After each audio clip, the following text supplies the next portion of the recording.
Hey besties, it's Honeybee here at Summit Sommelier. Today I'm talking about monster smut. I will be completely honest, I have not read the full uh, depths of monster smut. I only read one series.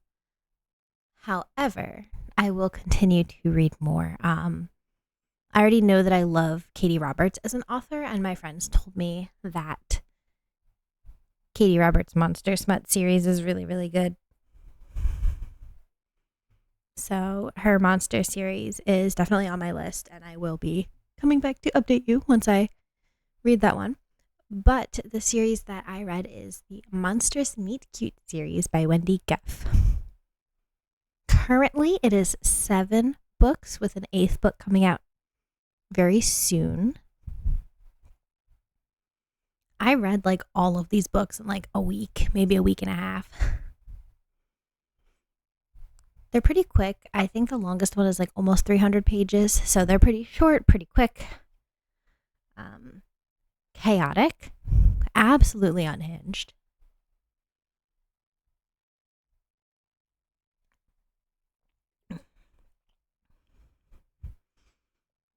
It's like classified as a series if you look it up on like Goodreads or Storygraph, but it's more like a set of standalones that take place in the same universe, with the exception of a couple of them. So I can give you a breakdown of all those books. However, before I do that, I would like to give you a pairing for this series. So sommelier doesn't just sample all the little things. They typically will pair wines with different things. So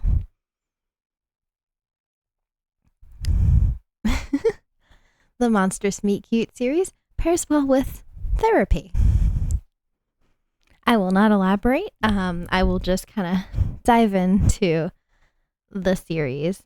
I'm going to talk about each book, and 2 of the 7 that I read are more connected than the others, but they're not like listed one after the other on the list. I will give that to you, and I will make sure that all those details are clear. So the first book in the Monstrous Meet Cute series is Audited by the Anubis. This is about a girl who gets her taxes audited by an Anubis. Not like Anubis, the god of death, like Anubis as a species. The way that this series kind of works is like each monster, so to speak, is like one of that species.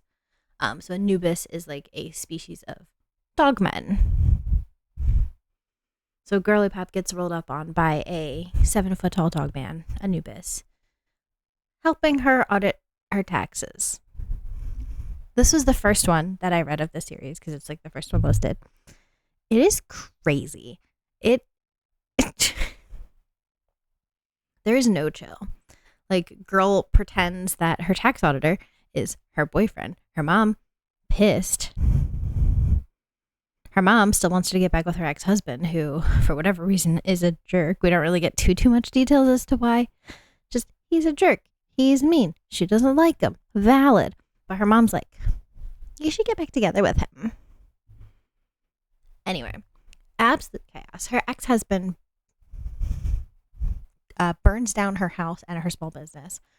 Her mom tries to pew the tax auditor who she's been like pretending is her boyfriend. But then she jumps in the way and tries to not have him die. Chaos. Like, each chapter, I'm like, what?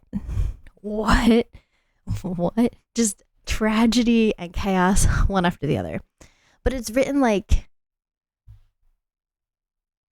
I don't want to say it's not written well. It's just like not written in a way that I was like super anxious. I was like, oh, and then this happened. Oh, and then this happened. And it is just all kind of crazy.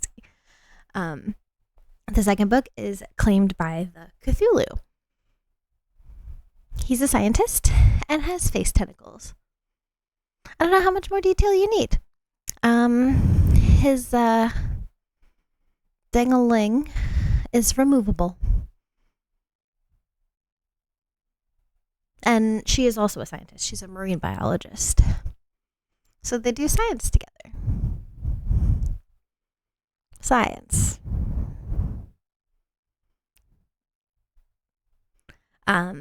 It's cute. It was a good time.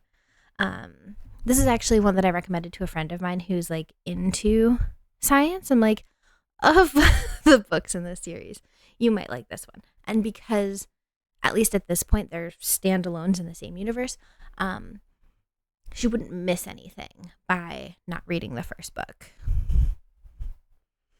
The next one is Inked by the Ithaqua.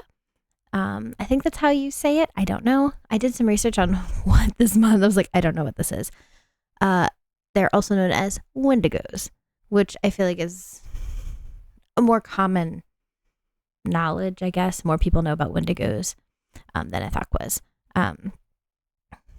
Girly Pop gets a tattoo from a world-renowned tattoo artist who is an Ithaqua or a Wendigo. And he like accidentally claims her as his mate. He's like, she's drop dead gorgeous. Whoops. My hand slipped. I gave her a mating tattoo. So they go on this whole journey to like undo the like mating bond. Like they find his goddess, the one who like blessed their union, so to speak, and try to undo the mating thing.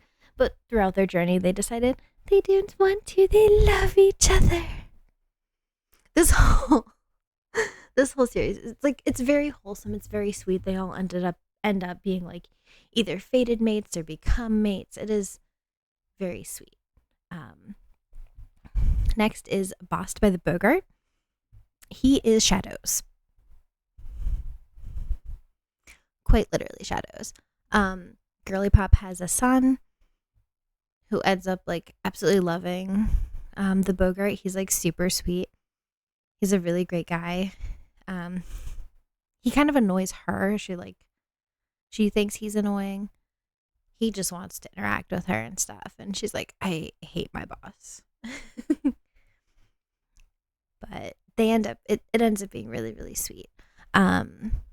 This one's also like LGBTQIA inclusive, which is really awesome. And it's really awesome to see like different characters represented in these books. Like every story is about characters of different ethnicities, different abilities, different sexual orientations, gender identities, like, which is really cool to see that kind of diversity in a series about monsters. It's very well done. The next one is Checked Out by the Chupacabra. I'm going to be so for real. This was my favorite book. I rated it 4 stars. I do not remember any of the other books' ratings. But this one was really, really sweet. So main Girly Pop has MS, and she often uses a wheelchair at her library job. And homie Chupacabra can't read. So he goes to the library to like learn how to read. And he like wants to protect her and take care of her, and he does, and it's so sweet. Like so sweet. I just I don't know how else to like explain it. Like it was such a good time. Like I actually really enjoyed this. Like aside from the fact that the Chupacabra is like scaly and green, their love story, it was really, really sweet. Again, like disability representation in a book with like a caregiver, like wanting to do everything he can to help her. So sweet. So awesome. 4 stars. The next one is Edged by the Erlking. This is the only one so far that is more like a sequel So the main character in this one, the main girl, is the best friend of the girl in the first book. So Girly Pop in Audited by the Anubis, when she gets pew-pewed by her mom, she actually dies, and her friend is actually a seraphim or like an angel of life, brings her back to life and like gets her wings and has to like learn how to be an angel. So a seraphim or whatever he is, he's trying to teach her how to use her powers and how to fly and all that. And then some other stuff. Lots of other stuff. But this is the only one so far that is out that is like a true sequel, so to speak. And you see and hear a lot more of the characters from that first book. And then the last one that is out currently is Pucked by the Puca. I'm going to be so for real. With the absolute chaos that happens in all the other books, this one kind of fell flat for me.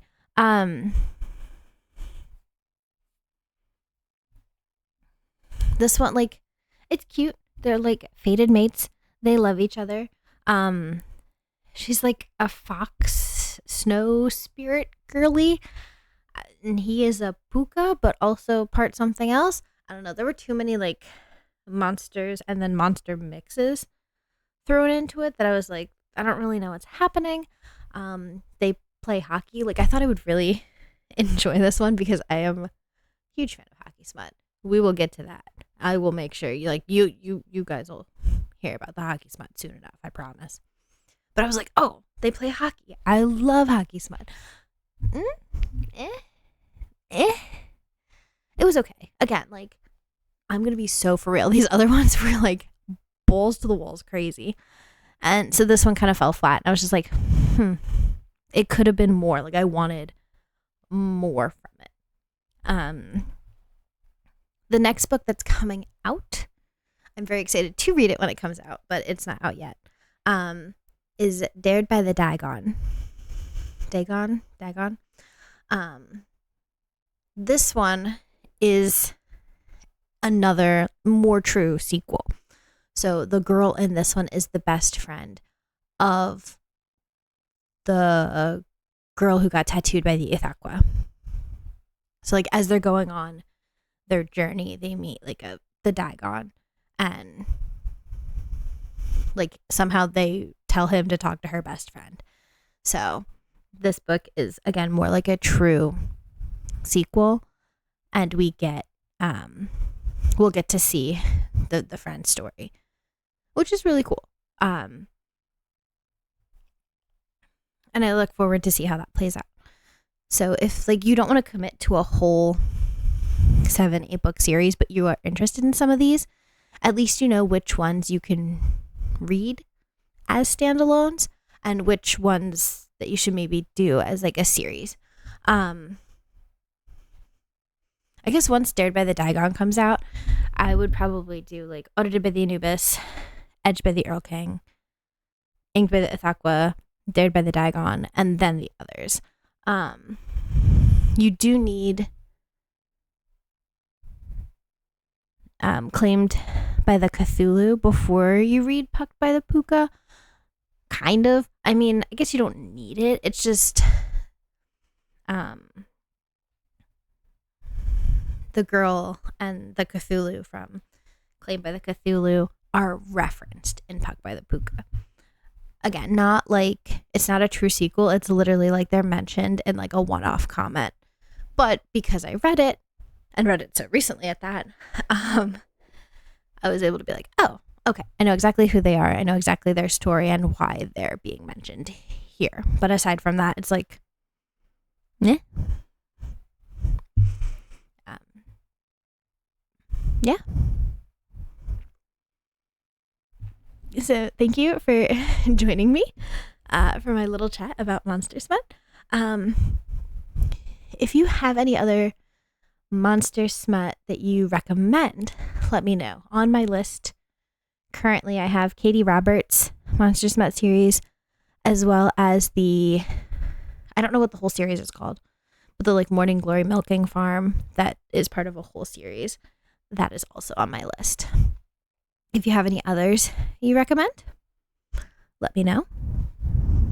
I am excited to read more and dive into this subgenre of a subgenre.